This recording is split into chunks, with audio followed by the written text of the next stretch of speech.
And now I will hand it over to Catherine. Thank you very much, Andrea. And I really am delighted to be here. I know sometimes to talk about delight and grief and loss might seem like a bit of a paradox. But as Andrea mentioned, I come to this work trying to make sense of my own experiences. I live with trauma in my nervous system. I also live with anxiety and depression. And the reality is there's been a lot of loss in the context of all of that. And along the way, someone said to me, Catherine, I think you have some grieving that you need to do. And part of me was like, no, that sort of breaks on. And yet I literally started bawling. So some part of me knew the truth of that need to acknowledge my losses. And then as part of my trauma profile, perfectionism is one of my coping strategies. So if I was going to grieve, I was going to do it right. And the beauty in that is that it led me to this iteration of my career. And it really is an honor for me to speak about grief and loss and to support people in acknowledging and working with their losses and trying to make sense of their loss experiences. And so as part of that, I want to do a land acknowledgement of where I am sitting at the moment. I am in what in the present day is known as the province of British Columbia. I'm in the Vancouver area, which is on the unceded lands of the Musqueam, Squamish, and Tsleil-Waututh peoples. And as I name that, that is also part of us acknowledging that grief and loss are in the room. And the reality is it's in every room that we walk into, because grief and loss are not just about death and big tragedies. It is that, of course, and I'm not minimizing that at all. But grief and loss are also in our everyday lives, and that's part of what we're going to talk about today. So just to give you a sense of the flow, I'm going to talk a little bit about what we grieve. Because I think, we have some idea of what grief is, but we may not realize what sort of activates it or sparks it for us. And so it's really rooted in acknowledging our losses. So I want to say a little bit about that. And then, so what we grieve, a little bit about the process of grieving, and as part of that, to talk about the meaning and sense making. Once we acknowledge our losses, what does that mean for us? Where do we go from there? And how do we hold and work with these losses that we may be experiencing in our lives? And at the end, I want to put a little time into working with children and grief in particular. When Andrea and I spoke about this session, some recognition that the family is the unit of care often in the work that's happening, and probably part of what brings you all here. And so I want to make sure we give a little time to talking about children and grief as well. Okay, so yes, absolutely questions. We'll have lots of questions at the end. And along the way, I'm going to ask you a couple of questions too. And feel free, you can unmute and put your hand up, or you can respond in the chat, and we can see your responses in that way as well. Okay, so here we go. I'm going to share the screen. Let me bear with me a moment just as I do that. And then I want to adjust so that I can see as many of you as possible here. Okay. So we start by, I think it's important that we acknowledge that there's nothing, well, it's just very natural to grieve, right? It's very natural. It's built into us to grieve. Grief and attachment go hand in hand. And we are born into and through attachment, right? Having those people and places and things around that we attach to. And so grief and loss are the other side of attachment, or they're interconnected with attachment, not even necessarily the other side of it. And so sometimes I think, people talk about, well, I don't know how to grieve. We know how to grieve. But society also often inhibits our capacity and the ways we can grieve, and we feel disenfranchised in our grief. And so we'll talk a little bit about that. But for now, I really want to set the stage to say that that grief, as you see there, is absolutely beautiful, human, healthy to grieve, but it doesn't always feel good. I will definitely acknowledge that part of grief. Okay. Andrew, if you want to put the handouts up, that would be great. I do have 2 handouts, these slides, and one other table of losses that we'll be working with. So Andrew's going to put those in the chat, and you're welcome to download them if you want to, if this material is of value for you. Okay. So what do we grieve? Let's start there. And I think, as I alluded to earlier, we appreciate the idea of grieving within the context of death. Right? That we understand, yes, that's something that we might grieve. That grief can be fraught depending on the nature of the relationship that we have with the person who's died. But it's also about all of the things that you see on there, places, things, states of being, needs, needs that we have that are being met and then maybe go to being unmet, for example, connection being an example. That shift in a need being met is a form of loss, something that we might grieve. Strategies, ideas, dreams, all of these things are things that we can grieve, right? If something was planned to happen and it doesn't happen, that we can grieve, right? And we'll talk more about what constitutes a loss in just a second. But I want to highlight the bottom there. It's these things that matter to you. It's the things that matter to the griever. Very important, because this is one of the ways in which, sometimes people will say to us, perhaps some of you have heard this, oh, that's no big deal. You'll be fine, right? And that's someone else trying to tell you the significance of something. And it's not. It's for you to decide the significance of a person, a place, a thing, a state of being, an idea, a dream. You're the one who decides the mattering. And that's really key. And again, partly why sometimes we think, oh, maybe I'm doing this wrong because someone's telling me it's not a big deal. And yet it feels like a big deal to me. Is that something wrong with my perception? And no, it's not. If it matters to you, it matters to you. Okay. So here's some of what we might grieve if we start looking at person, place, thing, all of those. And one of the ways I like to think about this is this idea of changes. What are the changes that are happening in your life? And imagine if the idea here is that change is loss. Right? Change is a form of loss. You can also think of it from the standpoint of endings and beginnings. Change means a beginning, yes, but it also means an ending. And it's important that we honor the endings as much as we often tend to focus on the beginnings of things. Okay? So we might have change in all of these facets of our life, changes in relationships, in our work circumstances, in our surroundings, right? Where we're living, and then all of the things related to our physical self, our mental self, our spiritual self. We could add that in the dynamics here as well, right? So any of these changes, and I will say also that these changes don't have to be negative, right? We tend to think of loss when something perhaps, I don't want to use the word negative, but something challenging happens. But the reality is we can mourn also, we can feel a sense of loss when good things happen too, right? So as an example of that, imagine if you have to move, right? And maybe you're moving for reasons that are welcomed to you and your family, and you're excited, part of you is excited to move,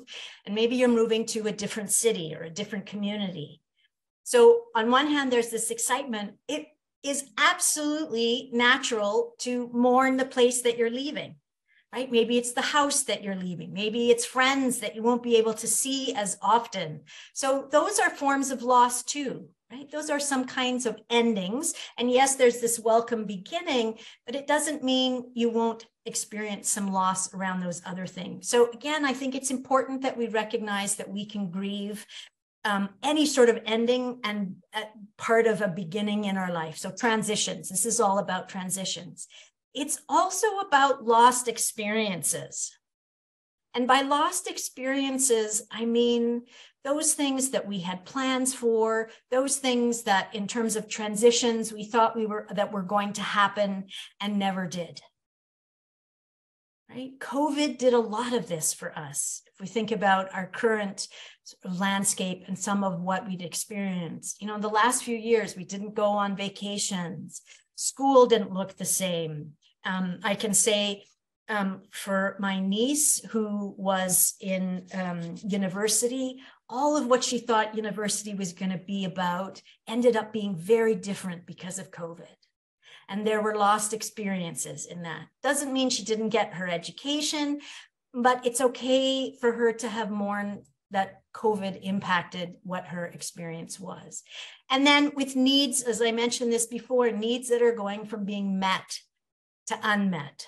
Right? So, if I think about COVID and part of our lost experiences, needs for pleasure, those vacations that we weren't able to go on, right? That maybe we had plans for, graduations, different other kinds of ceremonies. All of that are ways that maybe we had needs and expectations, and they went from being met to unmet. So these are ways that we can think about what constitutes a loss. And I'm sensing that you're realizing, wow, there's actually a lot that we can grieve in our lives, and that's part of living a life. And so the other thing that I think it's important for us to acknowledge too around loss is that, as you see there, it's never just one loss. Losses like to travel in packs, right? Because we are multifaceted beings. And so a change in our circumstances, a transition touches many parts of our identity, many parts of our lives. So lots of different possibilities for loss there. And so the way that we talk about that in grief theory is we talk about that there's some kind of precipitating event, and then there are all kinds of accompanying losses. You will sometimes hear this referred to as a primary loss and secondary losses. And I actually don't like that language of primary and secondary because it implies a hierarchy, right? And I think sometimes it's actually these accompanying losses that have more charge, that we feel more even necessarily than the precipitating event, okay? And so that's why I use this language of the event and then the accompanying losses. So here's an example. And I invite you, based on the context that we're here, children's mental health, I try to, craft a scenario that we would be able to connect with, at least in some way, part of the reality that you may be facing in terms of what brings you here. So I'm looking at this from the perspective of, for example, a parent whose child has, as you see there, received a mental health diagnosis. So that is the precipitating event. And then here are some example accompanying losses to this event, right? So the diagnosis itself is a form of loss. And then it may be a sense of, we don't know what that means for our routines and structure. So at least in a short term, there may be a sense of loss of routine and structure. Sometimes, at least initially, there's a loss of a support system. Sometimes we lose friends in the context of these events, right? Sometimes we gain too, but it's not an either or. I can still mourn the loss of some support. While there may be gains and new supports, I can still mourn the loss. A sense of confidence or a sense of agency, right? That we can influence, that we can have the dreams, that we can plan, right? These might be things that we mourn, right? That we notice as loss of connection, right? This can significantly shift what is happening in our daily lives, right? And so it may be that we feel a loss of connection with our spouse, with other members of our family. it may be that we have some income impacts on this, right? Depending on the supports that are needed in the context. And so whether it's not necessarily loss of income, but also financial security, because we may imagine that taking care in the future will have some requirements, right? Financially. And will we be able to manage that? Right. So these are all things that we can feel, and there you could add more, right? These are just some sample ones I came up with. The reality is there's no limit on the number of accompanying losses. And so it's really for what it is for you. Okay. And I've done this, as I mentioned, from the perspective of the parent. You could also think about this also from the standpoint of the sibling. Right? The sibling for the child who's gotten the diagnosis, or the family as a whole, right? You could think about the losses. What does this mean for me and my family? Okay, so one of the handouts, and actually let me just go ahead to that page. I know you won't be able to read this, and that's why I've included the handouts. The writing is very small here, but I want you to know what's on that handout. So it has two tables. And one side is these changes that I just talked about, changes in relationships, changes in work, changes in surrounding, and then the mental and physical changes. And so many possible losses here, and there's always an other for things that arise that you were thinking about that might not be on the list. And then here's these needs that might go from being met to unmet, right? So here's a need for connection, for closeness, for play, right? For choice, for hope, right? Some of these can feel lost in the context of an experience of a child receiving a mental health diagnosis. Okay, so you have that as a supporting resource. And what I'm inviting now, based on what we've just talked about, what I've shared in these first few minutes here, what are you imagining? What brought you here today? What are the losses that you're noticing in your own lives? And maybe it's things that you hadn't even realized that are lost, but now with the frames that I've offered, you begin to realize, oh gosh, maybe that's why I'm feeling some of what I'm feeling, because it actually is a form of loss for me. And so either feel free to, put your hand up and share, unmute, or put it in the chat to think about what are some of your losses that bring you here today based on this new frame for losses. I'll give you a moment to think about that. And if you want to use that hands up or just unmute, I'm not able to see everyone, so we want to make sure not to miss any voices. Or even if you want to just respond to this example, right? Does this resonate for you? That's another, that's another way for you to think about it. Do these losses resonate for you? Do you connect with that language? Do these feel like losses for you? And I'm seeing there's a few things in the chat, and so I'm just going to endeavor to bring that. Loss of joy, adjusting to single parenthood. Yes, after divorce. Yeah, loss of son's friend, loss of connection with other family members. Yes, and that's part of that, loss of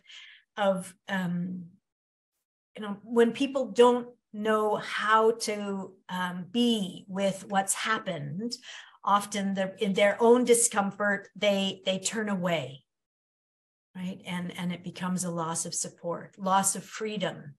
I'm seeing up there too. Yeah. Less time, loss of the life I thought I would have. Absolutely. Yeah. The loss from the child perspective of that high school experience. Yeah. And and then what we can and cannot do, choices others make on our behalf in a way, right? Those also can be a form of loss. Loss of identity, yeah. becoming a solo parent. Yeah, loss of what I thought it would be to be a parent, chronic health, absolutely, right? So these are all absolutely, they matter to you. As you put them in the chat, I think these are things that are mattering to you, and it is something that that you can grieve. Right, that you can grieve, that it does feel like loss. And we saw other kinds of changes in work status there. So changes in relationships, changes in work, all of these are things that, that we can grieve. So I'm going to go ahead here, and feel free to continue to add if you come up with more sense of loss. It's totally okay to keep adding as I go along here. And what I want to begin to step into now is talking a little bit more about this process of grieving, because the reality is it actually begins when we acknowledge our loss. When there's that sense of loss, that is when grieving starts.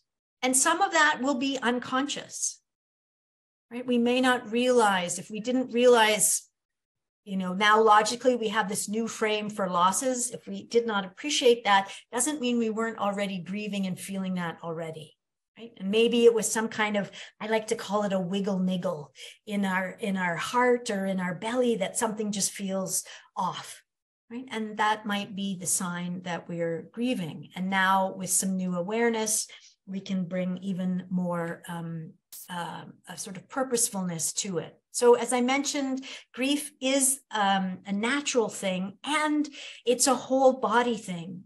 I think people tend to think about grief, and I know I did. I thought it was all about my emotions. I didn't realize that it was also going to impact me physically, that it would impact me spiritually, in the sense that it sparked me to question a lot of the decisions that I'd made in my life, my choices. And I know my mother was killed in a car accident a number of years ago. And I had the emotional response. I really felt that in my physical body.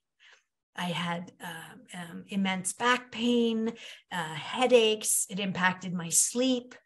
Right? This was part of that grief for me. And again, it doesn't feel good, but it doesn't mean there's anything wrong with you. It's that you're grieving, right? And absolutely, perhaps you need some support with all of that. But it's not, self-compassion. It's not about that you're doing anything wrong. Okay? Grief is also a huge range of emotions. I think here too, I thought grief was about tears and sadness. And now I understand that grief is about all of these emotions and then some. It's about anger. There can be a lot of anger in grief. There can be a lot of a sense of guilt or regret, the wishing I had done things differently, the what ifs. Right? And we'll talk a little bit more about the what ifs and the guilt a little bit later. For now, we'll just acknowledge these emotions. Loneliness, grief can feel very lonely, but it can also be a sense of relief depending on the circumstances. Right? It can also be about inspiration and connection, right? There was a lot I discovered about myself when I was dealing with the losses associated with my chronic pain, when I was dealing with the losses of understanding that I was living with trauma in my nervous system, and what all of that, particularly the chronic pain, all of the things that I'd had to say no to because I was in pain, and realizing those were losses. All of those things I had to say no to because I just didn't have the energy to be able to engage with those. Okay, so that brought great awareness to me. I learned a lot about myself. It can also be, grief sometimes invites us to rest. And there too, it's the body telling us that that is what is needed. So again, grief can be a range of all of these emotions. And we might be hearing language from other people about getting over it or stop crying, or we might hear language of, why aren't you crying? right? Someone trying to tell us that, this is something that, why are you not sad about this? Again, because it doesn't mean that you're not feeling the loss, but maybe sadness isn't the dominant emotion in regard to that experience, right? Maybe it's starting as anger or fear, right? There may be sadness eventually, but that doesn't have to be the dominant emotion. Okay, so again, loss is so much more than perhaps where we, what we were thinking initially. And then also range of emotions. Grief can be any emotion in the realm of the possibility of human emotions. Grief is also, it's not about getting over. I don't like the language of getting over. Grief has its own timelines. Right? There's nothing in the grief manual that says you'll have figured it all out and you'll be over it by Thursday at 4. Doesn't work that way, right? It doesn't work that way. And so I think, the way we can imagine this is that, again, grief has its own time and it's held in our mind, body, and heart, not the calendar. And grief also, the other way to think about grief time is, let's go back to what constitutes a loss. And we said it's about things that matter to you. So you can think about it this way. When does that person, place, thing, or state of being stop mattering to you?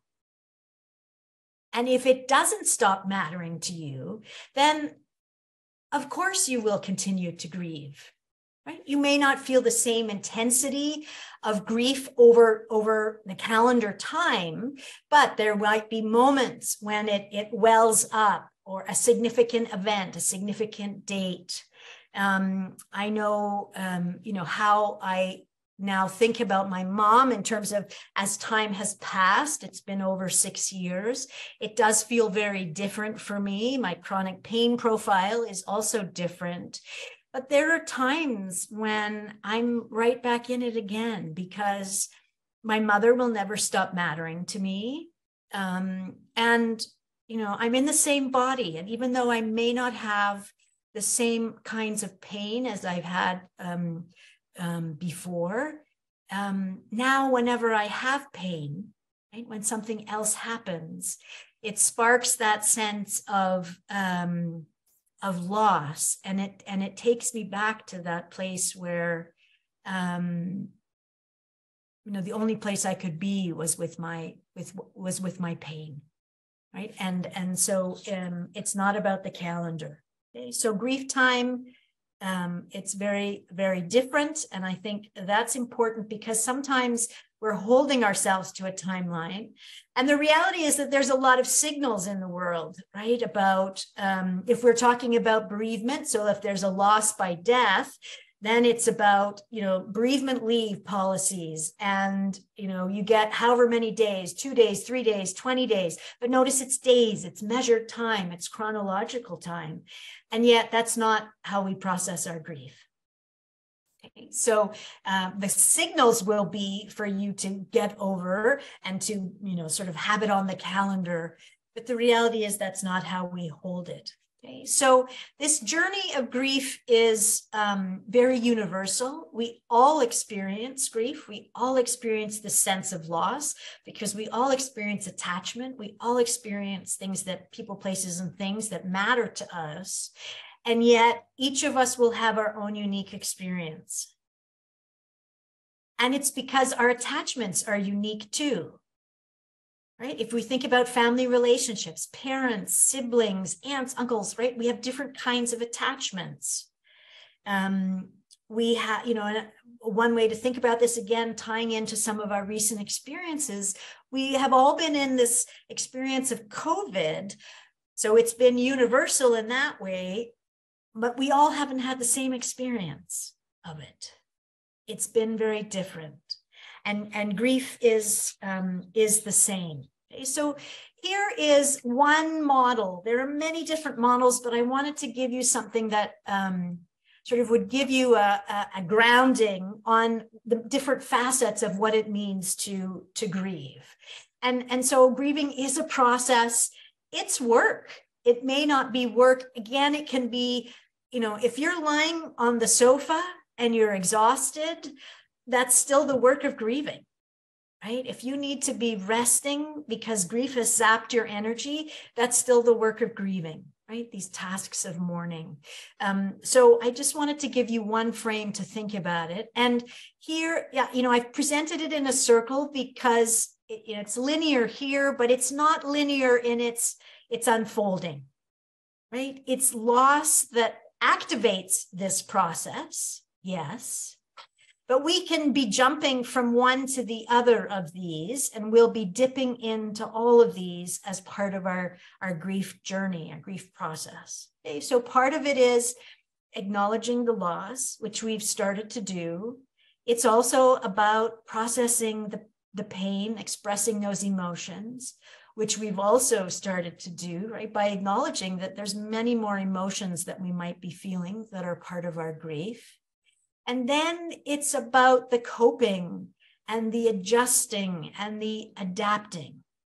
And that is very much connected with the idea of how do we make sense of these experiences, of these lost experiences, of these precipitating events, because we are in our humanness, meaning and sense-making beings. That's part of what it means to be human. Right? We have these experiences and we're trying to make sense of them. And yet it can be really hard to make sense of our experiences. And I think when we are dealing with things like mental health, which is part of what brings us here today, part of the challenge with that is because mental health touches into every aspect of our lives. Right? If we're talking about our own mental health, we're talking about a child's mental health, right? That touches everything that we do, and it doesn't go away. We may be managing it, right? And if I think about my anxiety and depression that I live with, it takes my energy on a daily basis. And so some days I mourn how much energy it's taking. Right. And it's not going away. And so part of me integrating and making sense is how do I weave that into my experiences, my lived experience, right? Because it's not going away. So that's that idea of the chronic or infinite situations, right? Because I think there's a part of us that would like to be able to get over, to have in that way the frame that we could by Thursday at 4. We will be over these things, but the reality is that we're not able to do that, right? When we're dealing with some health things are acute, but many of them are ongoing, and that can be hard for us to make sense of. And then there's the uncertainty, right? We don't know. Maybe we don't know when, if we're talking about our child, what the path will be for them with this diagnosis, for example. Right? There's a lot of ambiguity and uncertainty, and that's unsettling for us and hard for us to make sense of. And we can have conflicting emotions and feelings. We might be feeling relief at having a diagnosis, and so in that way, we are able to make some sense. But in the very next breath, it's like, oh my gosh, what does this mean for my life? And how my life is going to unfold from here. And so that perhaps that loss of a sense, again, of agency and sense of predictability in our lives, we can feel that as loss as well. And again, hard to make sense of because we want to know what to do. We're often, we're problem solvers as well. And sometimes it's in the face of all of these, it can be very difficult for us to know what to do. Okay, so one of the ways that I have found some as a strategy to cope with this is whenever I feel this sense of an either or two things that feel sort of like the relief and the dismay at the same time, or the sense of I don't know what to do, but I need to do something. Right? I don't know what to do, but I need to do something. Then my strategy is to embrace this idea of both and. that I invite, what if both of those things can be true? Right? So what if I don't know what the future holds? And what if there are things I can do in this moment? And there will be things I can do then in the next moment. And as I learn more, then I will do different things. And I have permission to change my mind. So I'm still living with uncertainty, and it doesn't necessarily feel good. But I create a container through yes-anding that I'm holding both that challenge and the possibility that I can make choices going forward. And that, for example, I can change my mind, or I can discover, oh, I tried this and it didn't work, so now I'm going to try something else. And that doesn't make what I just tried wrong.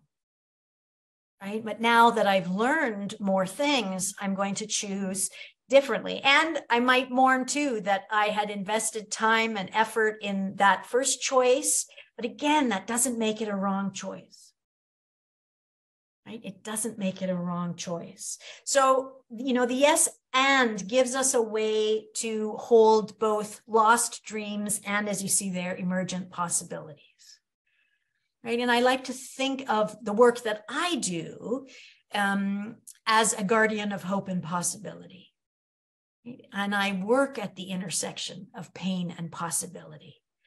Right? And I think that's what grief is. It is right at that intersection of pain, right? Those losses are a form of pain, but there's something about grief. There's an aliveness about grief that can spark us to reflect on our values, to reflect on our choices, to reflect on our actions, and it can spark incredible creativity.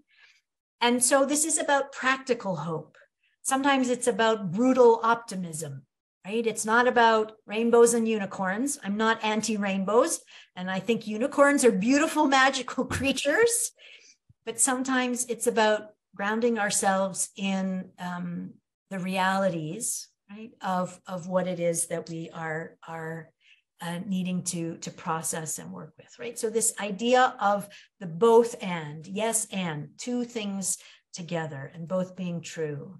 And then the other thing that other way that I support myself in the process of grieving is, and I've alluded to this idea of oscillation, of oscillating, going back and forth between a sense of healing and flexibility and awareness, right? And that I'm, dipping towards the grief, and I'm feeling that energy, but then I'm also able to connect with continuing involvement, as you see there, with the people, activities, and roles that are still part of my life. Right? So you can think of that oscillation as another form of yes and. Both of those things are true. And maybe I'll hang out here for a while in the grief, and then maybe I will, be working on engaging in, again, my daily life, or I'm doing both things simultaneously. Right? Well, we can feel that sense of the back and forth. And that doesn't mean that we're in trouble if we feel that back and forth. It doesn't mean, we can't figure it out. It's just that, experiences happen, and it pulls us towards the grief side of the equation, and we process and we work to cope and we work to find meaning. And that might mean that we're engaging with our life in some new ways as part of that. Okay. And so one of the ways I like to think about this also in terms of the meaning and sense making is this idea of growing around grief. Because I think, when we use the idea of getting over, or that if we imagine that grief is on the calendar time, then we imagine that over time, the loss will get smaller. The sense of loss will get smaller. And I think another way, and that may hold true, right? There are some experiences that I've had in my life that it is what that loss feels like now. Right? But there's another way that we can think about this. And it's this idea that rather than the loss getting smaller, it's that we imagine that life grows around the loss. which is what we just talked about with that oscillation, right? That the grief is there, it's not gone away, but we can also connect with that sense of life growing around the loss, right? Which again is part of our coping and part of our meaning making. And this is part of how I make sense of my experiences, right? Is to recognize that perhaps the way for me to imagine this is to think about how do I integrate and weave these losses into the fabric of my life. It's not about making them go away, but it's to recognize that these losses are influencing who I am, how I show up in the world, my choices. And so in a way, they are, they're sparks of inspiration and creativity for me. And again, none of this is to make small or make insignificant the impact that these losses can have in our lives, right? One of the ways I like to think about this is, and I part of the work that I do is sometimes I work with people who are in career transition, and we will talk about the idea of sometimes our deepest wounds call forth our greatest gifts. I'll say that again. Sometimes our deepest wounds call forth our greatest gifts. And it can be, it can be a little uncomfortable. It can be hard to imagine turning towards our hurts, right? We sort of often want to turn away from them. Part of the power in grief is actually to turn towards those losses and imagine what that means for our lives, for the lives of our family, right? What we can learn from this. And I don't take learning lightly or trivially. Again, sometimes, I think, gosh, couldn't I learn these things just being on vacation, lying on a beach? Does it have to come in the package of this lived experience, of this precipitating event? But that's part of living a life, right? We all experience loss throughout a lifetime. And so, part of grief is perspective giving. That's the meaning and sense making. I want to, at this point, just dip into that idea of go back to the grief the regret and guilt part to just sort of give you a heads up, because this is one of the crafty ways that we try to make sense of our experiences. Guilt and regret give us an answer, right? If we're trying to make sense of an experience, self-blame, if we think of guilt or regret in that form of self-blame, notice self-blame gives us an answer, right? And yet it's usually not the best answer, because for many things, it's actually not our fault.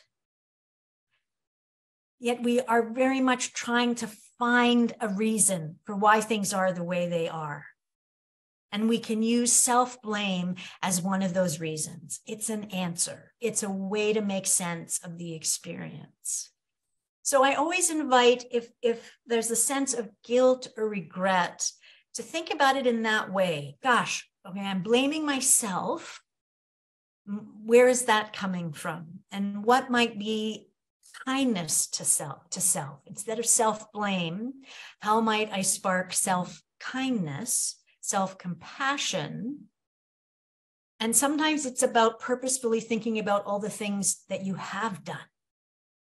Because the guilt and regret is all the things I wish I had done, or I should have done, the shoulda, woulda, coulda, right? And from that place, we often stop seeing or negate all the things that we have done, all the things we've tried, right? So again, in our meaning and sense making, we're very crafty. We will come up with ways. And blaming ourselves is one of the things we always can turn to as a possible answer. So if you're feeling that, it's something that you can check in on. Okay? So I want to use this idea of meaning and sense making and talk now a little bit about children and grief, because it's going to relate to that. and then we'll tie all of these pieces together. Okay, so up to now, we've talked about loss. We've talked about the process of grieving. We, had those tasks of mourning, and I emphasized this idea of meaning and sense making. All of that also applies to children, right? Children are no different. They are human. They form attachments, right? They come out of they're born into and needing attachment, right? It's all of their attachment figures. That's the way that children learn to regulate emotions and make sense of the world, is through their caregivers in the early parts of life. And so we never lose that capacity. It continues, and we just have a little more agency as we age to support ourselves in making sense of our experiences. Doesn't mean we don't still need support. We do, right? But children are going through the same experiences. So I think, this is the first thing, is to recognize that children do grieve. They grieve in different ways depending on their age, right? But children will grieve. And so this idea of, sometimes we think, oh, let's not talk about the losses, let's not talk about tough stuff in order to protect our children. The reality is that they're feeling it. Because remember, they're regulating their emotions based on what's happening in those referential people around them. And so if you're activated and dysregulated and you're feeling the loss, kids are very intuitive. Kids are very intuitive. And just because a child may have a mental health diagnosis, that doesn't necessarily mean they can't grieve either, right? It may be a slightly different process. It's tied into the capacities and capabilities that they have. They will still feel that things are sort of out of kilter in their environment. Okay? So children need us to support them in grief, right? They are grieving. And as we support their grief, notice we are also supporting their mental well-being and development, right? Because it's part of being human. Okay? So again, children will respond to loss differently depending on their developmental age. Young children, pre-language, still grieving. The way we will see it, for example, will come out in their behaviors, right? Sleeping, eating will be impacted, or it could potentially be impacted, right? So they won't be talking about it, but their actions will let us know that something's a little untoward for them. Okay? So again, important for us to acknowledge that what we're doing, they will take our cues from us. Okay, so the referential people around them. Okay. It can also be that, people like teachers, if your children are in school, what happens in school, their peers, that will influence their grieving process as well. Okay. And so here's that meaning-making aspect, right? So if we don't engage with our children around grief, notice they're still grieving, and they're still going through meaning and sense-making processes. And this is where many children, they don't have the lived experience to have a lot of perspective. What do they have? They have themselves. So self-blame is a classic, if you will, for children.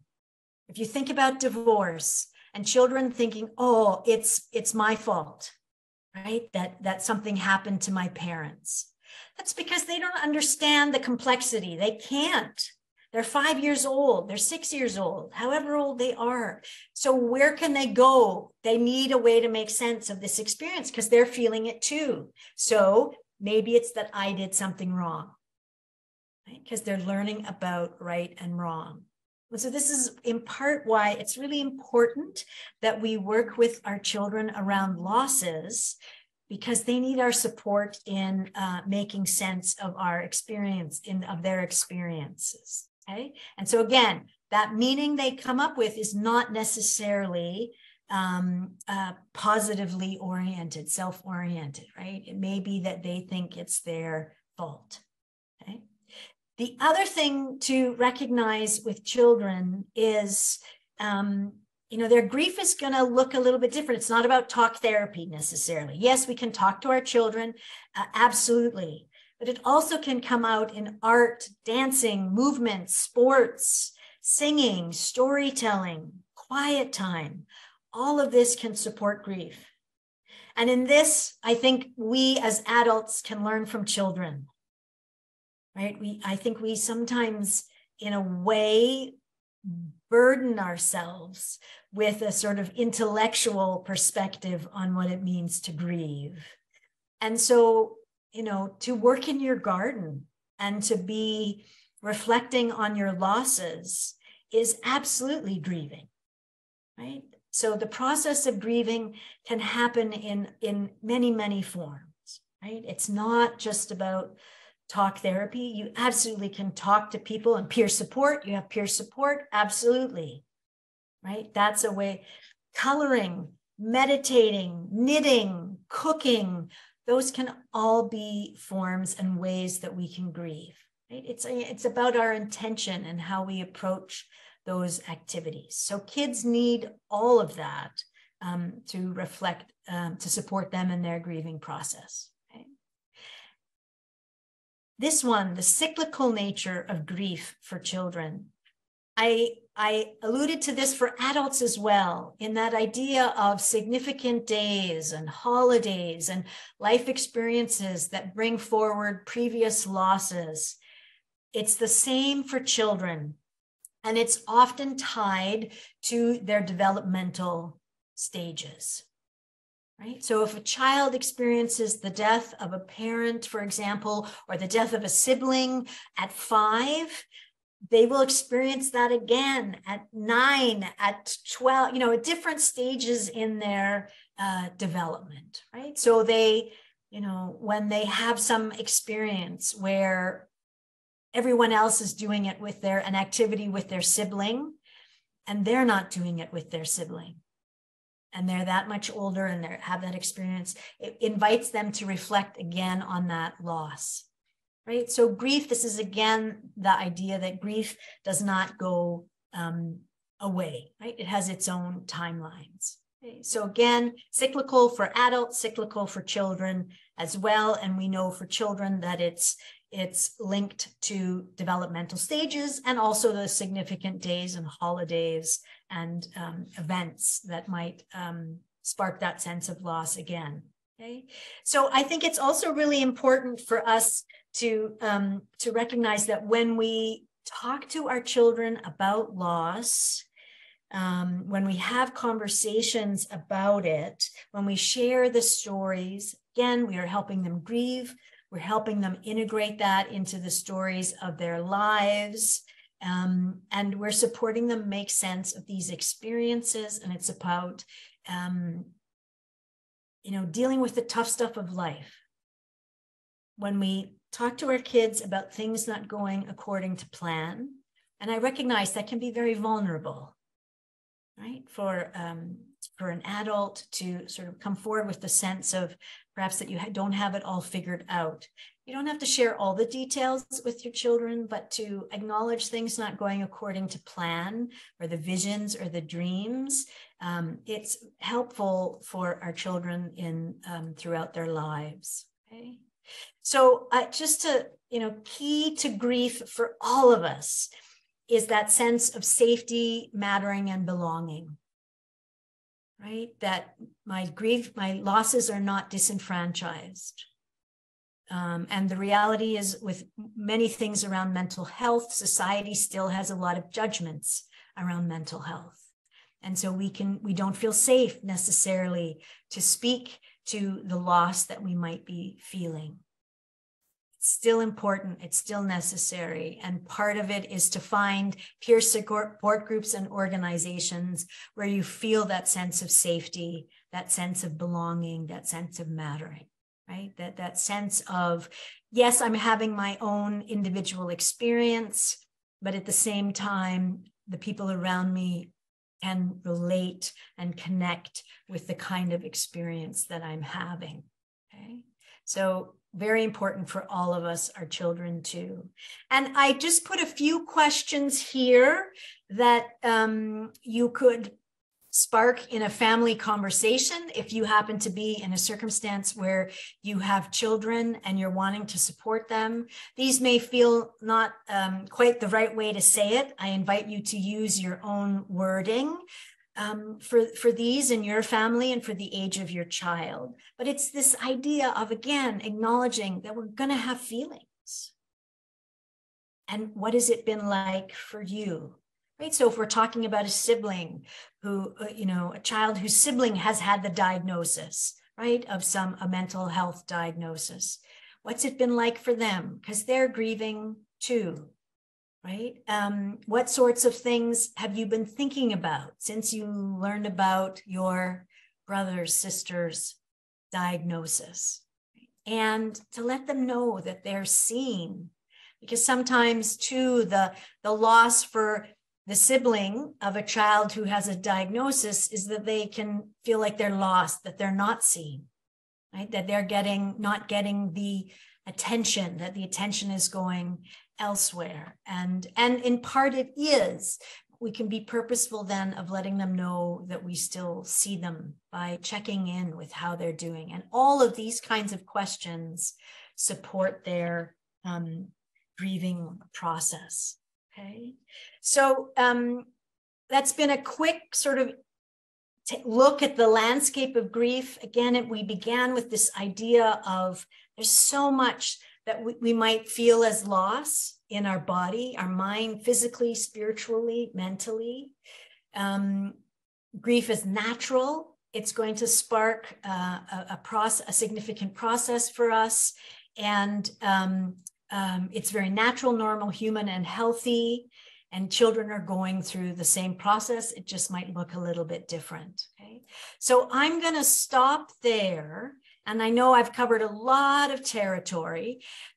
So now let me try and support you in making sense of all that I just covered. And please, if something felt funny for you as I shared, it didn't feel like your reality, as you're willing, please bring that forward.